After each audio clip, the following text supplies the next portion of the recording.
नमस्ते दोस्तों, मैं राहुल भद्राचार्य। मेरे channel wild life of India with spiritual places में आपका स्वागत है।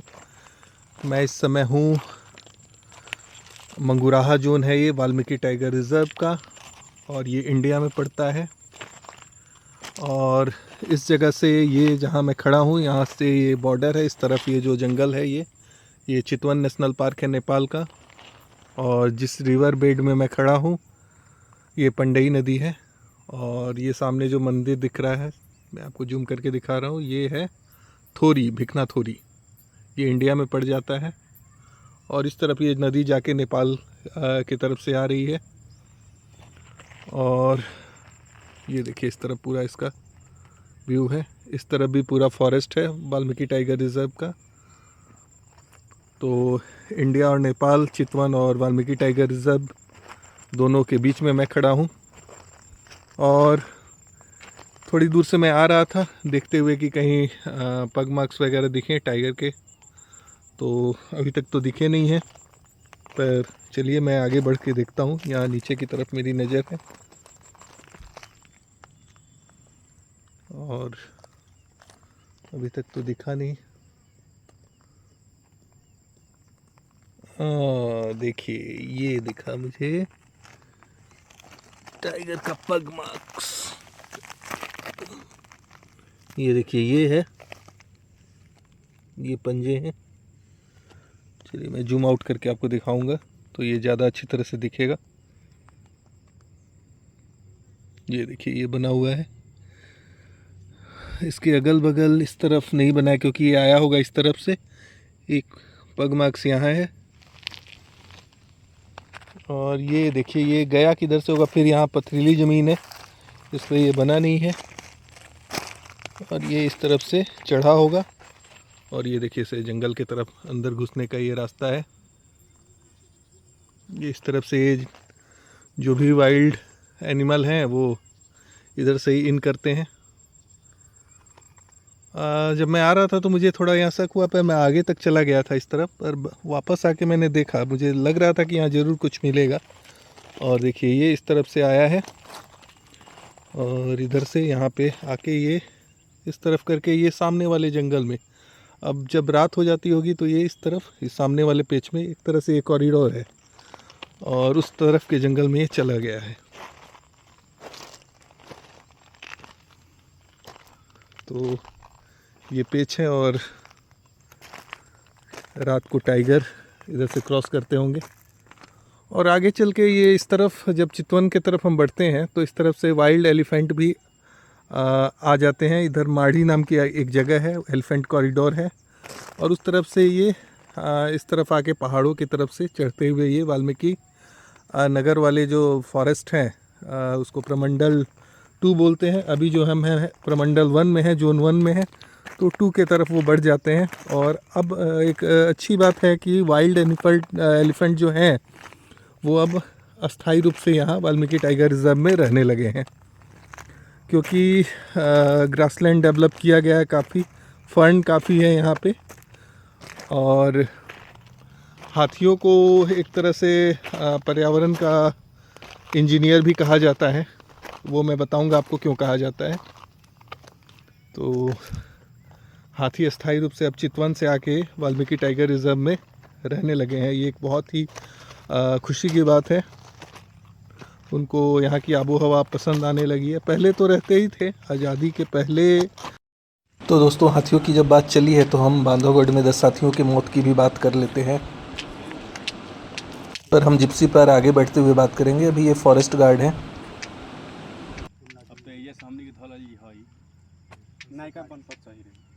मैंने आजकल में दिखा है कहीं पे जी, आज दिखा है। तो नदी जो है ना वहाँ, अभी तो यहाँ पग मार्क्स है उसका, हम देख के आए अभी।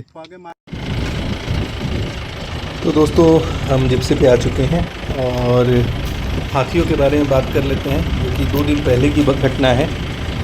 बांधवगढ़ में 10 हाथियों की मौत हो गई है और ये माना जा रहा है कि ये कुछ विषाक्त पदार्थ खाने से उनकी मौत हुई है। बाद में उनका पोस्टमार्टम जब किया गया तो उनके पेट में बहुत ज़्यादा मात्रा में कोदो बाजरा मिला, उसके अवशेष मिले, खाए हुए अवशेष मिले। कोदो बाजरा वैसे तो बहुत ही उपयोगकारी है और इंसान इन भी इसको खाते हैं, बहुत ही न्यूट्रिशन वाला फसल है। पर कहा जा रहा है कि उसमें देखिए ये स्पॉटेड डियर है और हम जैसे जैसे आगे बढ़ेंगे अंधेरा हो जाएगा हल्का, तो उसमें भी हम बातें करते हुए चलते हैं, देखें क्या रहता है आगे, क्या क्या दिखता है हमें। तो मैं कह रहा था जहाँ तक कि कोदो बाजरा वैसे तो बहुत ही उपयोगकारी है, पर इनके साथ क्या हुआ है, कहा जा रहा है कि ये जो कोदो बाजरा है ये फंगस वाला हो गया था, क्योंकि किसानों ने उस फसल को काटा नहीं था और वे उनके ऊपर फंगस आ गए थे। तो हाथियों ने उन्हें खाया और खाने के बाद से उसमें पॉइज़न हो गया था फंगस के कारण, तो इसके कारण वो बीमार पड़ गए। ये आगे भी कुछ ये दिखा रहे हैं, बहुत सारा स्पॉटेड डियर ही है। तो कोदो बाजरा को खाया तो उसके कारण ये बीमार पड़ गए और पूरा शरीर उनका मल्टी ऑर्गेन जो फेल्योर होता है वो जानवरों में भी होता है, तो इनके किडनी, फेफड़े और हार्ट, दिल जो होता है वो सारे प्रभावित हो गए और एक साथ फंक्शन करना बंद कर दिया। इसके कारण 10 हाथी मर गए। पर ये एक तरह से कहें तो अभी जस्ट प्रथम दृष्टया बोलते हैं इसको, प्राइमरी बात कही जा रही है। ये देखिए स्पॉटेड डियर काफ़ी खूबसूरत दिख रहे हैं। तो प्राइमा फेसी जो मिला है वो उसको कोदो बाजरा को माना जा रहा है, पर ये भी हो सकता है कि वहाँ के लोगों ने ये दे दिया हो, जहर दे दिया हो। तो अभी उस पर जांच जारी है। पर मैं अभी कह रहा था, जैसे अभी चर्चा चल रही थी कि यहाँ पे वाल्मीकि नगर में, यहाँ भी देखिए झुंड है काफ़ी डियर के, तो यहाँ वाल्मीकि नगर में भी हाथी अब अस्थायी रूप से रहने लगे हैं।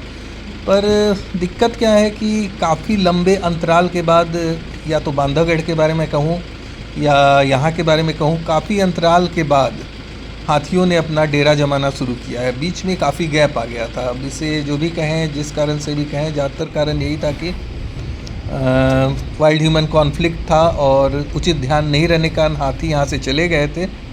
नहीं तो पहले, बहुत पहले 1920, 22, 30 तक हाथी यहाँ वाल्मीकि नगर में भी, बिहार के वाल्मीकि नगर में भी रहते थे और मध्य प्रदेश में भी रहते थे। सरगुजा में तो संयुक्त एमपी में आपका 1990-92 तक हाथियों का डेरा रहा है।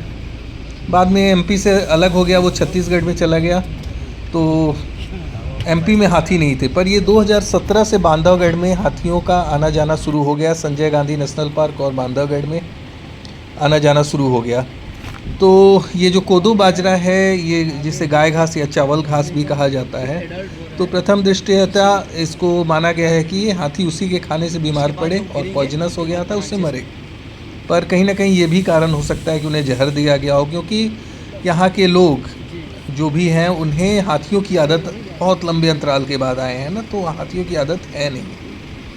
हाँ, और तो उससे क्या होता है कि वाइल्ड ह्यूमन कॉन्फ्लिक्ट बढ़ता ही बढ़ता है, क्योंकि ना हाथियों को आदत है ह्यूमंस की, और यहाँ के वो कैसे रहते हैं, क्या रहते हैं, उनकी दिनचर्या क्या है, और ना ह्यूमंस को हाथियों की आदत है। पक्का है हाथी है तो फसल की तरफ आएंगे ही आएंगे, तो काफ़ी ज़्यादा ये बढ़ जाता है। पर अभी सबसे बड़ी एक बात और आई है कल की, कि हाथियों ने वहाँ पे 3 लोगों पर अटैक किया, चार्ज किया। खेती कर रहे थे कुछ किसान, उसमें 2 की उन्होंने जान ले ली, कुचल कर मार दिया। एक जो थे उनकी लाश को तो काफ़ी दूर घसीट कर ले गए। देखा गया कि 3 हाथी थे, तो ये माना जा रहा है कि इसमें जो झुंड से बचे हुए हाथी हैं उनमें के ही कुछ ये हाथी थे, और ये भी कहा जा रहा है कि वो बदला ले रहे हैं इसका। अब ये देखिए बातें हैं, पर हाथियों की याददाश्त बहुत तेज़ होती है, तो कहीं ना कहीं कारण हो सकता है कि हाथी ऐसा कर रहे हों। तो अभी देखिए ये काफ़ी अब अंधेरा होना शुरू हो गया है जंगल में, और देखते हैं क्या चांस बनता है हमारा। तो मैं चर्चा कर रहा था उस समय हाथियों की, तो कहीं ना कहीं हाथियों ने रिवेंज लिया है, ये कहा जा रहा है, ये माना जा रहा है। पर अभी फॉरेस्ट विभाग जल्दीबाजी में नहीं है कुछ भी कहने के। लोगों को चेतावनी जारी की गई है, सचेत रहने की बात कही जा रही है। तो जो हाथी हैं इनका कॉरिडोर जो होता है वो हमने काफ़ी हद तक ख़त्म कर दिया है। जितने भी कॉरिडोर हैं तो कहीं ना कहीं जिम्मेदार हम ही हैं इसके लिए। तो जो भी ये चीज़ें नज़र आ रही हैं वो बहुत ही दुखदाई हैं, न केवल जानवरों के लिए और बल्कि इंसानों के लिए भी। ये काफ़ी दुख भरी घटना है जहाँ हाथियों का इतना ज़्यादा इतनी संख्या में मृत्यु हुई और कहीं ना कहीं इंसान भी मरे। तो ये और वाइल्ड ह्यूमन कॉन्फ्लिक्ट को बढ़ाएगा ही, और इसके लिए वहाँ के वन विभाग को बहुत ज़्यादा सतर्क रहना होगा। वहाँ पे बहुत ज़्यादा जागरूकता पैदा करनी होगी, और कहीं ना कहीं एक ये भी रखना होगा कि कैसे मेल मिलाप के साथ हाथियों के साथ कैसे अभ्यस्त हों वहाँ के लोग, और हाथियों के लिए भी कि वो इंसानों से डरे नहीं। तो इन दोनों बातों का ख्याल रखना होगा। तो हम अभी वाल्मीकि टाइगर रिज़र्व में हैं और थोड़ा बफर एरिया है इसका, और हम अंधेरा लगभग हो चुका है, घिर गया है, और हम आगे की तरफ बढ़ रहे हैं। और यहाँ भी वाल्मीकि टाइगर रिज़र्व में हाथियों की बात कही जा रही है। ग्रासलैंड डेवलपमेंट को बहुत ज़्यादा किया जा रहा है, डेवलपमेंट हो रहा है ग्रासलैंड का, और यहाँ पे हाथी आ भी जा रहे हैं इसलिए कि यहाँ पानी भी काफ़ी मात्रा में अवेलेबल है, और सागवान के काफ़ी ज़्यादा पेड़ हैं, और रोहिनी वगैरह के भी पेड़ हैं। तो हाथी घास भी काफ़ी ज़्यादा है, तो उनके लिए भोजन पर्याप्त मात्रा में उपलब्ध है। देखिए ये बोर्ड गिरा हुआ है, और कहीं ना कहीं ये हाथी ही इसको थोड़ा सा नुकसान करते हैं। ये हर जगह आम बात है। ये यहाँ पे देखिए एंटी पोचर एक बनाया गया है।